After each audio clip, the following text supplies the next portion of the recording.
უნივერსიტეტთან შეკრებილები არიან ლექტორები, ასევე განათლების სფეროს ექსპერტები და თვლიან, რომ ის პროცესები, რაც ახლა დაიწყო, ეს არის მხოლოდ საწყისი ეტაპი და გაცილებით რთული პროცესები ელის წინ უნივერსიტეტებს, როგორც ლექტორებს, ასევე სტუდენტებს და აბიტურიენტებსაც, რადგან ძალიან ბევრი რამე არის ბუნდოვანი და შესაბამისად მნიშვნელოვანია, რომ ყველა იყოს დროულად საქმის კურსში ჩაყენებული, რადგან აბიტურიენტებს ახლა უწევთ არჩევანის გაკეთება და გამოდის, რომ სექტემბრიდან სულ სხვა რეალობის წინაშე აღმოჩნდებიან, უნივერსიტეტები დახვდებათ გაერთიანებული, პროფესიული მიმართულებები სულ სხვა იქნება, უნივერსიტეტებში იქნებიან წამყვანი პროფესორები და შეცვლილი სიტუაცია იქნება ლექტორებისთვისაც და პროფესორებისთვისაც, შესაბამისად ამბობენ, რომ დაჩქარებულ ტემპში მიდის განათლების სისტემაში ცვლილებები და ეს ყველაფერი უფრო მეტად იქნება საზიანო და დამაზიანებელი განათლების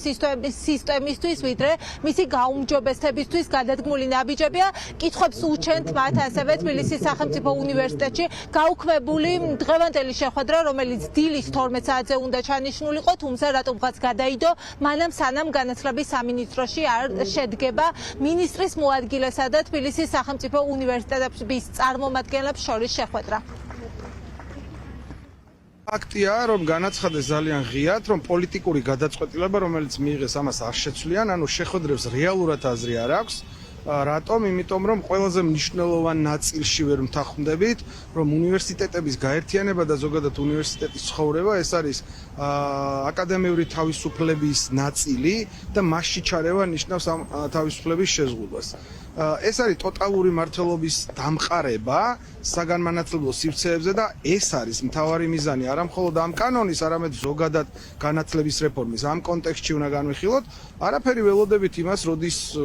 გადადგამენ შემდეგნაბიც, იმიტომ რომ მე მჯერა, რომ ეს არის საწყისი. ჯერ იღებენ გადაწყვეტილებას, მერე იწყებენ ლაპარაკს, ვითომ მიდის კონსულტაციები, სინამდვილეში გადაწყვეტილება როგორც ჩანს უკვე მიღებულია მათი მხრიდან. მიუხედავად იმისა, რომ ასე გამოიყურება ხა ეს სიტუაცია, მე მაინც მგონია, რომ პროფესორებმა და რექტორებმა უნდა იბრძოლონ, უნდა შეხვდნენ და უნდა დაარწმუნონ, რომ ნებისმიერი მიღებული გადაწყვეტილება შეიძლება რომ შეიცვალოს და ახლა არის ჩვენი ფუნქცია, რომ ეს გავაკეთეთ. აი, თუ შეხედავთ ილიას სახელმწიფო უნივერსიტეტის რექტორი იბრძვის როგორც მეცნიერი და როგორც ჩვენი არჩეული რექტორი. დანარჩენები იბრძვიან ზოგი საბჭოთა მეთოდით, ზოგი რაღაცა კონკავშირული მეთოდით. ჯერ რომ სენატი ჩატარებულიყო, შემდგარიყო ოქმი, სადაც ესე ოფიციალურად პოზიცია იქნებოდა ჩამოყალიბებული და შემდგომ მივსულიყავით სამინისტროში, რომ დაგვეფიქსირებინა ჩვენი პოზიცია, ამას რა თქმა უნდა აზრი ექნებოდა, მაგრამ დღეს ჯერ მიდიხარ სამსჯელოდ და მე ხვალ უნდა გაიმართოს სენატი, ჩემთვის ცოტა უცნაურია. მოლოდინი არაფერი არ გვაქვს, მინისტრმა პირდაპირ თქვა, რომ ეს არის პოლიტიკური გადაწყვეტილება, შესაბამისად ეს ნიშნავს, რომ ეს არის გადაწყვეტილება, რომელიც არ შეიცვლება და აქედან გამომდინარე ამის შეცვლა მხოლოდ და მხოლოდ შეიძლება ხმამაღალი და ერთხმიანი, ასე ვთქვათ, შეძახილით, რომ ჩვენ ვეწინააღმდეგებით ამ გადაწყვეტილებას. მე სხვა გზას ნამდვილად ვერ ხედავ. დღეს განათლების მინისტრის მოადგილე ტრიბუნიდან ცდილობდა ლექტორების და საუნივერსიტეტო პერსონალის დარწმუნებას, რომ რეორგანიზაცია მტკივნეული არ იქნება, რომ ბევრი მათგანი უმუშევარი არ დარჩება, უფრო მეტიც თვითონ მიმართულებას და ფაკულტეტს ეყოლება წამყვანი ლექტორები, რომელთა ანაზღაურებაც დიდი იქნება და დღეს დაანონსა მინისტრის მოადგილემ, რომ მაგალითად ყველაზე მეტი წამყვანი პროფესორი თბილისის სახელმწიფო უნივერსიტეტს ეყოლება, თუმცა რაოდენობა და მათი ანაზღაურება არ დაუკონკრეტებია, თუმცა თბილისის სახელმწიფო უნივერსიტეტის და რეორგანიზაციის გარდა ასევე მინიშნებები გაკეთა, რომ შემდეგი სადაც პროცესები დაიწყება და ცვლილებები იქნება ილიას სახელმწიფო უნივერსიტეტი, იყო გარკვეული მინიშნებაც, თუ რა პროფესიები შეიძლება დარჩეს ილიას სახელმწიფო უნივერსიტეტს და მითითება იყო, რომ რადგან ის პედაგოგიურ ინსტიტუტად მოიაზრებოდა, მისი საფუძვლები იყო სწორედ პედაგოგიური მიმართულება, შესაძლოა ერთ-ერთი მთავარი მიმართულება, რაც ილიას სახელმწიფო უნივერსიტეტს დარჩება, ეს იყოს მასწავლებელთა აღზრდა, მათთვის განათლების მიწოდება, თუმცა სხვა კიდევ რა პროფესიები დარჩება ილიას სახელმწიფო უნივერსიტეტს, დღეს განათლების მინისტრის მოადგილეს ამაზე მეტი კომენტარი აღარ გაუკეთებია.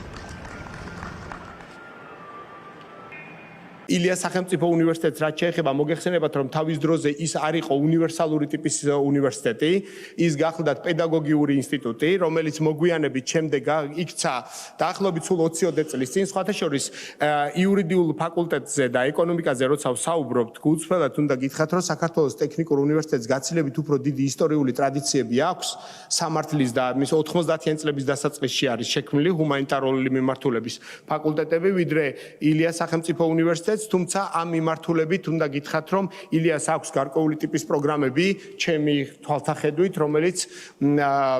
უნიკალურია, მათ შორის კვლევითი კომპონენტებიც აქვს საკმაოდ ძლიერი, განსაკუთრებით საუბრობთ ეკოლოგიური მიმართულებით, მე ვიცი რომ აქვს ძალიან საინტერესო საგრანტო პროექტები, სადოქტორო პროგრამები ძალიან მნიშვნელოვანია, ასევე სამაგისტრო პროგრამებიც. ჩვენ საუბრობთ იმ მნიშვნელოვან გადაწყვეტილებაზე, რომელიც უზრუნველყოფს, რომ საქართველოს სახელმწიფო უნივერსიტეტები მოხვდნენ მსოფლიო რეიტინგებში. მიუხედავად იმ სპეკულაციებისა, რომ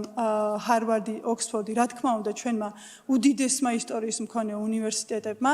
უდიდესი წვლილი შეიტანეს ჰარვარდზე და კემბრიჯზე მეტი წვლილი შეიტანეს ჩვენი ერის ფორმირებაში. ამის უგულებელყოფა არ არის, თუმცა უნდა გვახსოვდეს, რომ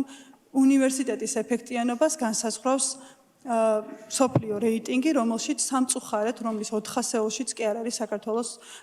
სახელმწიფო უნივერსიტეტები. მე მაშინ, როდესაც ბატონი მიქანაძე იყო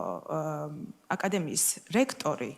გახდით ერთ-ერთი სამმართველოს უფროსი საპატრულო პოლიციაში და მე ძალიან კარგად მახსოვს და როდესაც მოიძიებთ ინფორმაციას, ბოლომდე მოიძიეთ, იმიტომ რომ რეალურად დიახ გიორგი გახარიამ გაათავისუფლა ბატონი მიქანაძე იმის გამო,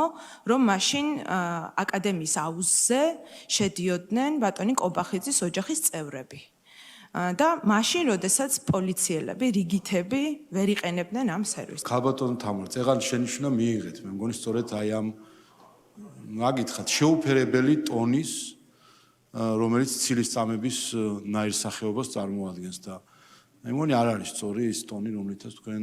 თუნდაც ბატონ გივი მიქანაძესთან დაკავშირებით ერთხელ გამხილეს ტყუილში, ახლა ოჯახის წევრებზე დაიწყეთ საუბარი, არ გეკადრებათ.